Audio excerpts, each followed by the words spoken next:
Hello, this is a presentation for the Higher Professional Diploma in Sport and Recreation Management, Unit 13, Funding and Sponsorship in Sport. The aim of this presentation is to provide a funding application to raise £78,000 for the refurbishment and development of a new outdoor cricket net facility at the Hawthorn School.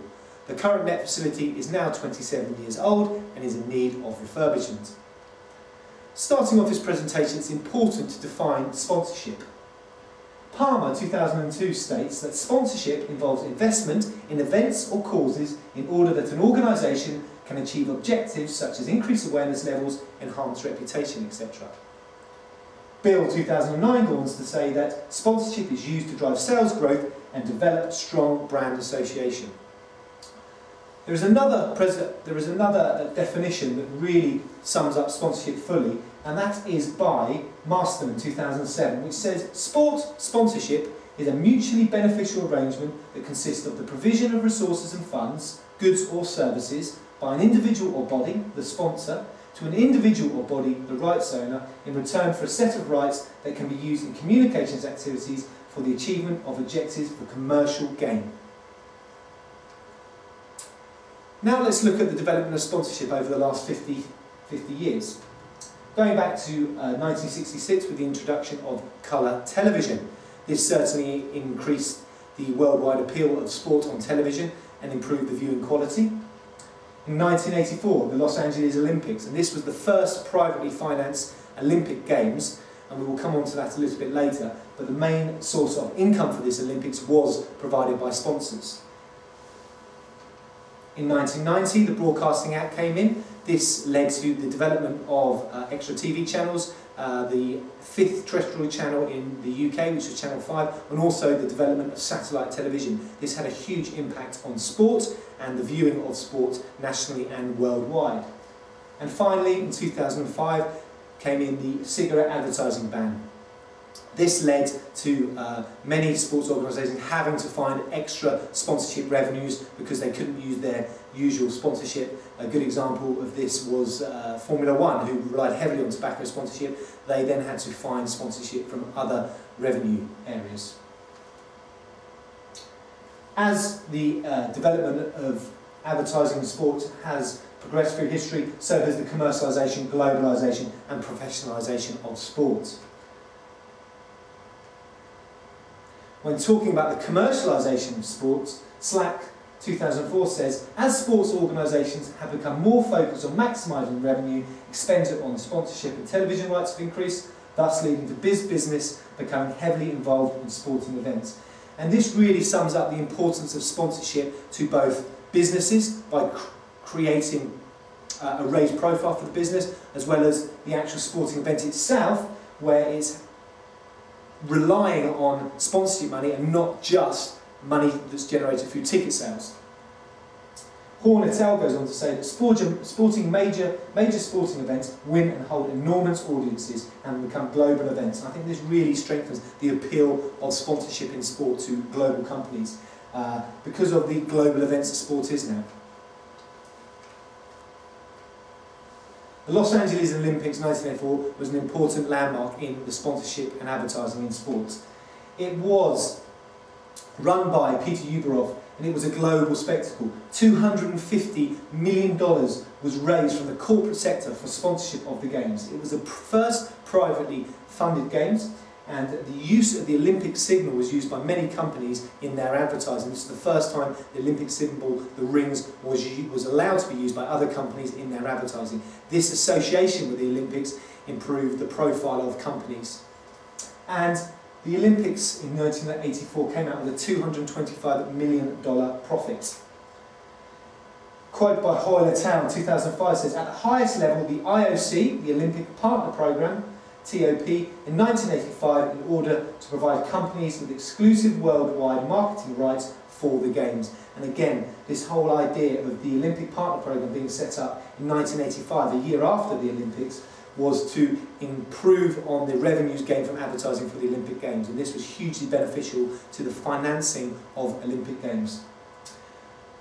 Hoyle et al. 2012 goes on to say that the top 7 partnership programme, which included the 2010 Winter Olympics in Vancouver and the 2012 London Olympic Games, comprise the following companies. It goes on to mention extremely well-recognised companies: Coca-Cola, Accor, Visa and Panasonic. These were official partners of the Olympic Games. Again, these worldwide companies using a global spectacle like the Olympics to advertise their products. With a huge audience worldwide watching the Olympics, the companies would certainly benefit from this advertising. Just looking at the evolution of sports sponsorship since 1984, you can see this is in $1 billion. In 1984, sponsorship worldwide was worth just under €5 billion. And you can see there has been a dramatic rise in the amounts of value of sponsorship.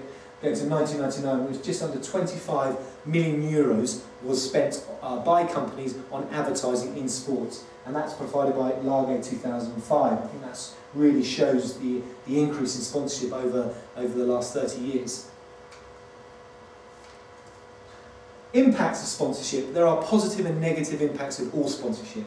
Looking at impacts, positive and negative for the sponsor, there's obviously increased publicity, the status increased by being linked to success and glamour, increased sale of products. That is the main aim of any business, to improve their sales. And by advertising, promoting in sport, this improves sales. But the negative events, looking at negative impacts, for instance, drug use in sport can affect the reputation of a company. Using Lance Armstrong or Tiger Woods as an example, both of those high-profile sportsmen affected loss of reputation, and suddenly lots of companies who sponsor them were dropping out the sponsorship of those people.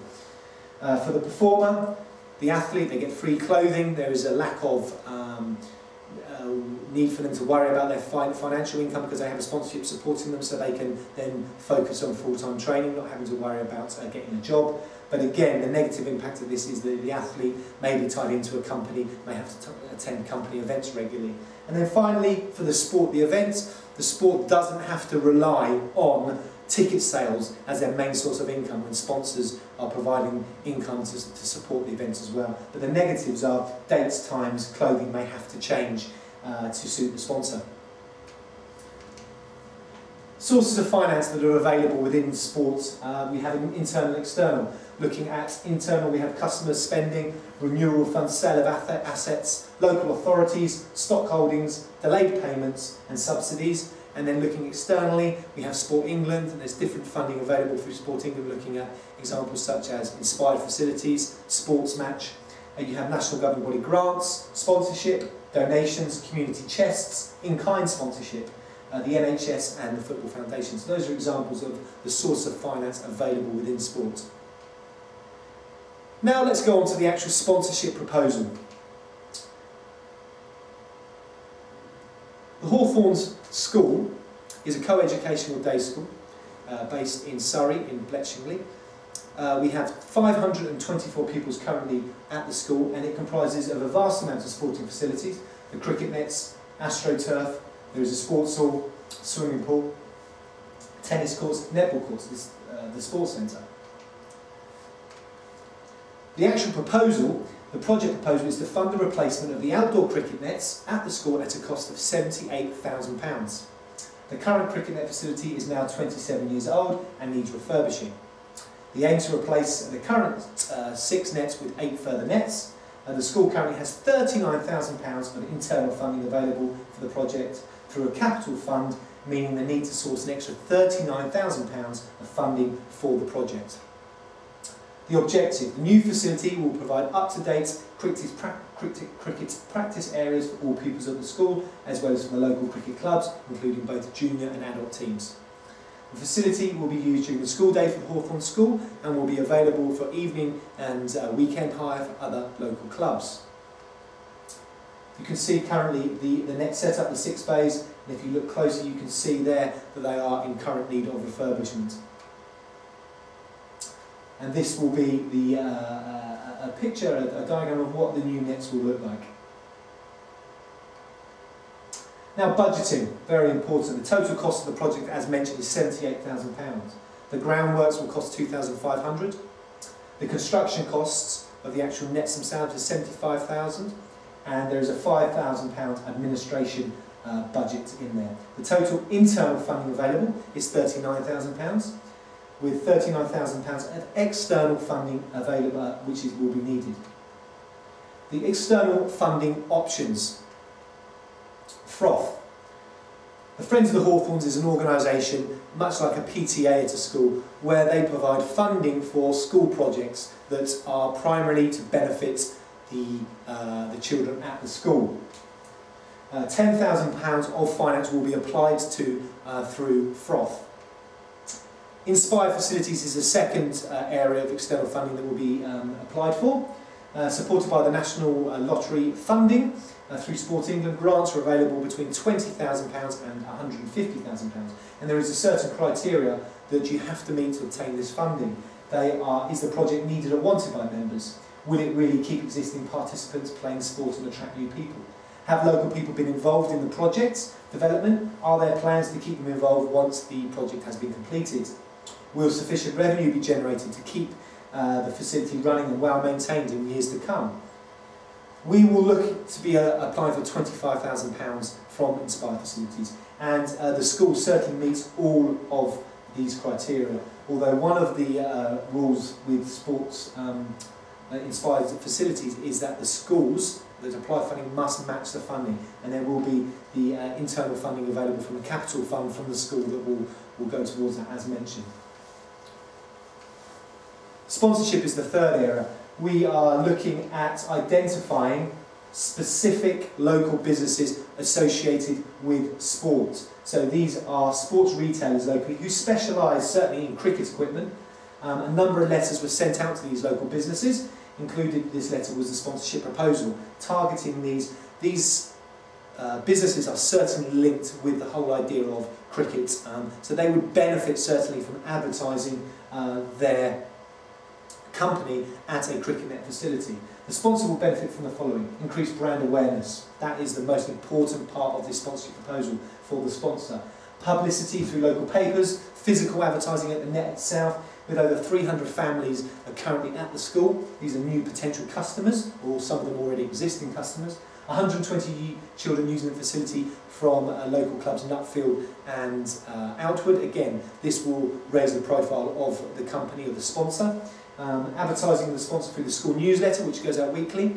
There's also opportunity for the sponsor to actually sponsor the school cricket team, have their names on the shirt, again raising the profile, raising the brand awareness of the company. We also have other schools visiting weekly to play fixtures. Again, this would improve on the amount of people to see the nets and actually see the advertising at the nets, and again increasing brand awareness. Pupils of the family of the school being given sponsorship, promotional materials from the sponsor, from the sports shop, advertising new promotional opportunities. We have a project action plan here, Gantt chart, looking at the different jobs that need to be done within the period of time, looking at starting off in week 1, identifying potential sponsors, going through all the way to the end of monitoring the use, and within that we've got the contracts tender, confirmation of contract costs, contacting local clubs, partners, letters to potential sponsors. Those are all included in this Gantt chart. The project monitoring and management. Usage of the facility will be monitored weekly and user numbers recorded. These will be discussed at yearly meetings with the sponsor. Any school-based active advertising will be done with promotion codes, so when potential new customer goes into the sports shop, they will use the promotion code and the sponsor will know they've come from the Hawthorn school. Risks: there aren't many risks within this project for the sponsor. There is certainly opportunities for the sponsor to develop their brand awareness, and there aren't any real risks with this. Conclusion. Well, the project was a success. Froth agreed to finance £10,000 of the project, £20,000 was received through Inspired Facilities. Usage of the facility by the school, the pupils, was strong, with over 300 children using the net weekly. Girls cricket at the school has increased in popularity due to the new facility. Nutfield and Outwood Cricket Club have both spoken of the increased attendance at their net sessions. Previous attendance was at their local club nets, which weren't a very good standard. Using the Hawthorns' brand new nets has increased the attendance at the club's club's nets, and Surrey County Cricket Board are now using the new nets as part of their weekly training programmes. We now have a county usage of the facilities. One local sports retailer, Simply Sports in Reigate, took up the offer of exclusive sponsorship of the facility. They have reported back at the end of the first year the sponsorship sales for the Hawthorn School had risen considerably. They have also sold more of their Gold Card membership to Hawthorn School pupils than any other school in the area. The school is now in discussion with Simply Sport about the possibility of sponsoring the school's indoor cricket league. Looking at the references that were used for this presentation.